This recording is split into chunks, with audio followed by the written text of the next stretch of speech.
News India 27 नव्या पिढीचं नवं माध्यम। मुंबई नाका पोलिसांची उल्लेखनीय कामगिरी। दुचाकी चोरणाऱ्या चोराला ठोकल्या बेड्या, 4 दुचाकी हस्तगत।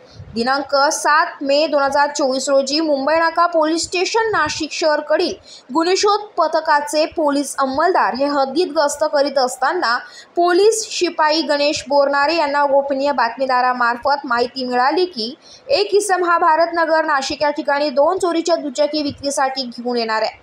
त्या अनुषंगाने वरिष्ठांना माहिती देऊन 2 पंचांना सोबत घेऊन भारतनगर नाशिक येथे मस्जिदच्या बाजूची गल्ली नंबर 12 नंदिनी नदीच्या किनारी सुमारे 5 वाजता सापळा रचला असता एक इसम हा एका Honda shine motorcycle number MH37 AF 5307 या वाहनावर बसलेला दिसला। सदर वाहना शेजारी बजाज कंपनीची विक्रांत मोटरसायकल क्रमांक MH15 FY 9586 उभी होती।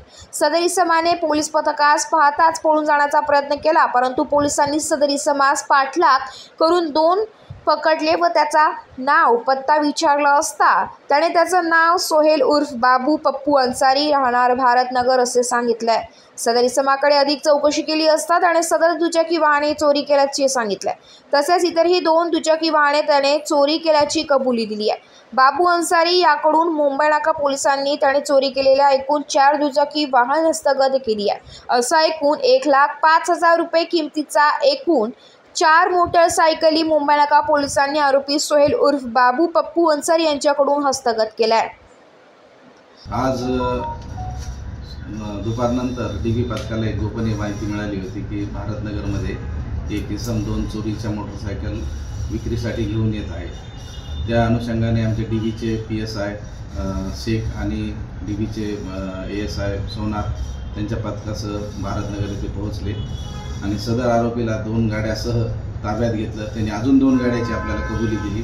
अशा त्याच्याकडून 4 मोटरसायकल आपण रिकवर केलेल्या आहेत। सध्या ते एकच आरोपी आहे, त्याच्याकडून आपल्या मुंबई नाका पोलीस स्टेशनचे 2 गुन्हे ओपन झालेले आहेत आणि एक गुन्हा गंगापूरचा आहे आणि एक गुन्हा इंदिरानगरचा आहे। असे 4 मोटरसायकल आपण त्याच्याकडून रिकवर केलेले आहेत। आरोपीच्या रेकॉर्डवरचा आहे सोहेल उर्फ बब्बू पप्पू अन्सारी, हा भारतनगरचाच राहणार आहे आणि तो रेकॉर्डवरचा गुन्हेगार आहे।